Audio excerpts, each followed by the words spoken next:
Ele já estava correndo quando o apito ecoou pela terceira vez, rasgando a madrugada como se um trem invisível atravessasse o ar.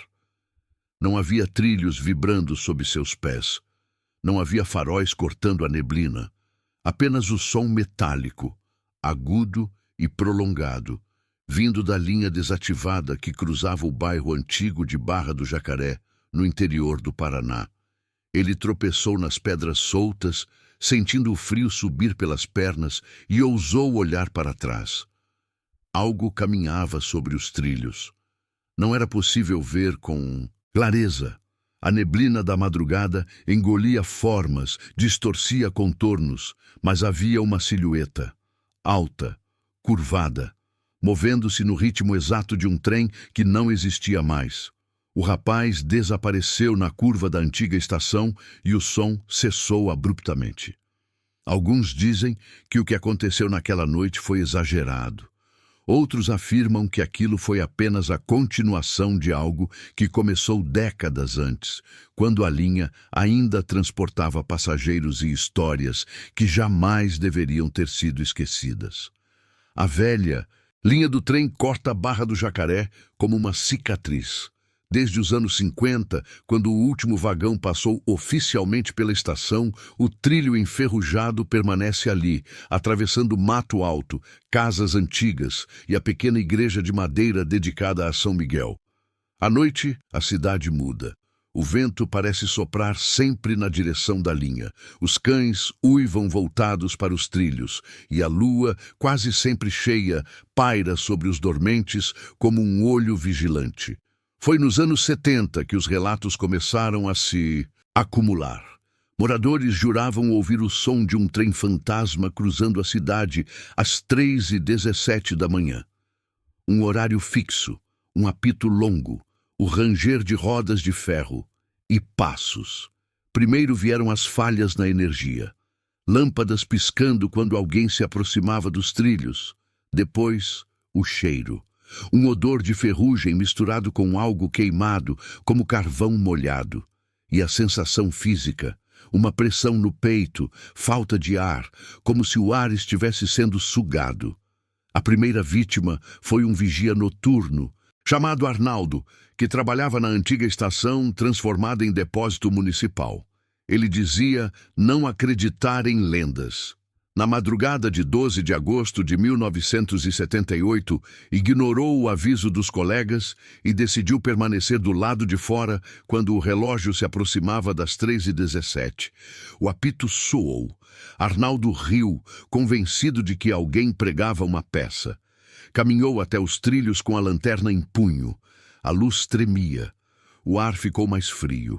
Ele relataria depois, aos poucos, antes de desaparecer, que ouviu passos sincronizados com um trem inexistente.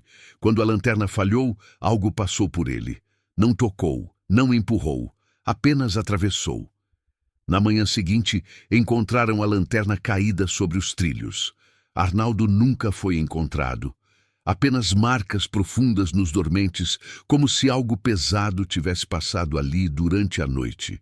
Com o passar dos anos, a presença tornou-se constante. Crianças passaram a desenhar a mesma figura nas escolas. Um homem alto, vestido com um uniforme antigo de maquinista, rosto encoberto por fuligem, olhos vazios, refletindo luz branca. Sempre parado sobre os trilhos, sempre sob a lua. Havia uma história antiga, comentada entre os mais velhos. Em 1954, um acidente fora abafado.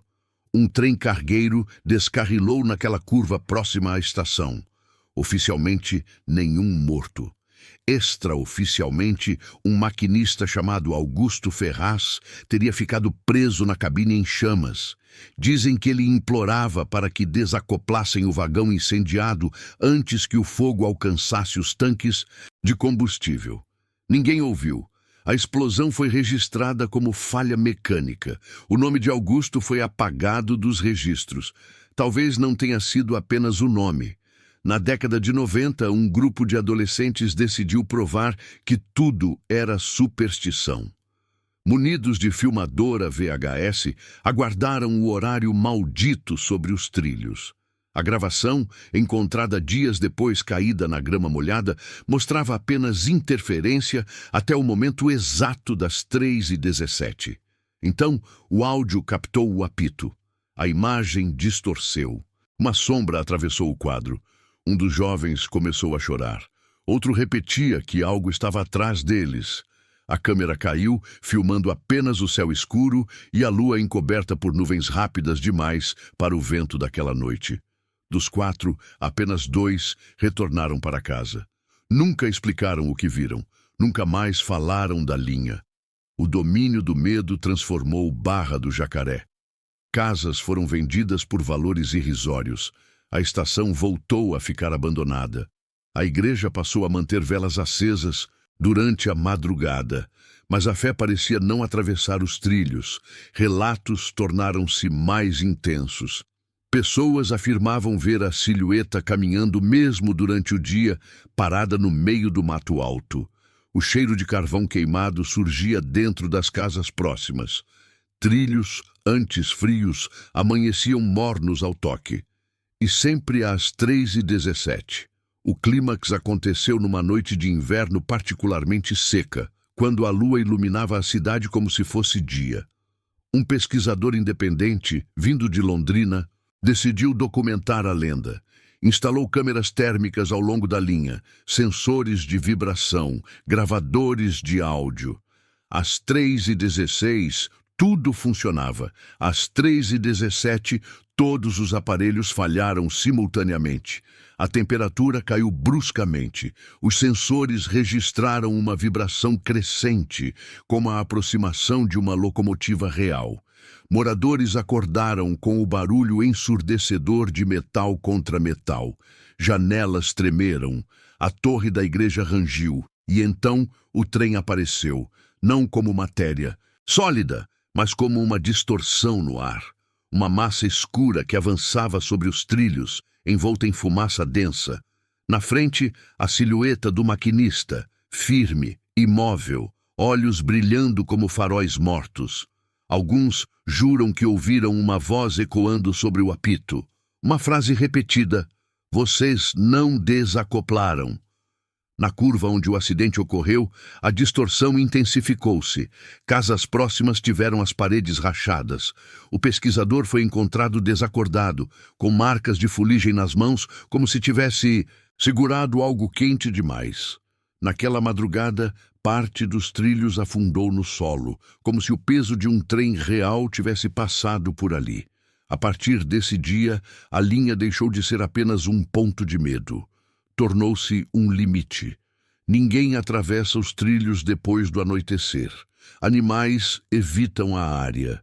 A vegetação ao redor parece permanentemente ressecada, mesmo após chuvas intensas. Há quem diga que o espírito de Augusto não busca vingança cega, busca reconhecimento. O desacoplamento que nunca foi feito, o nome que nunca foi lembrado. Mas toda vez que alguém tenta instalar uma placa com seu nome próximo à estação, ela amanhece caída, queimada nas bordas.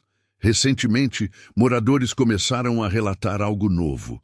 O apito não ecoa apenas às 3h17.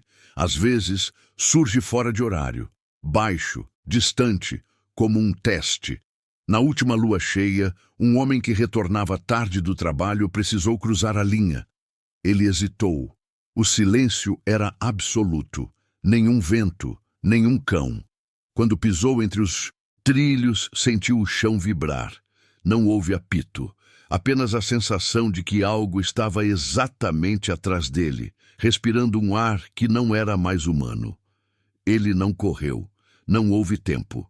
Na manhã seguinte, encontraram apenas suas pegadas interrompidas no meio dos dormentes. Alguns afirmam que se alguém permanecer imóvel sobre os trilhos às 13h17, poderá ver o trem passar sem ser levado. Outros garantem que o espírito escolhe quem carrega a culpa, mesmo que não saiba.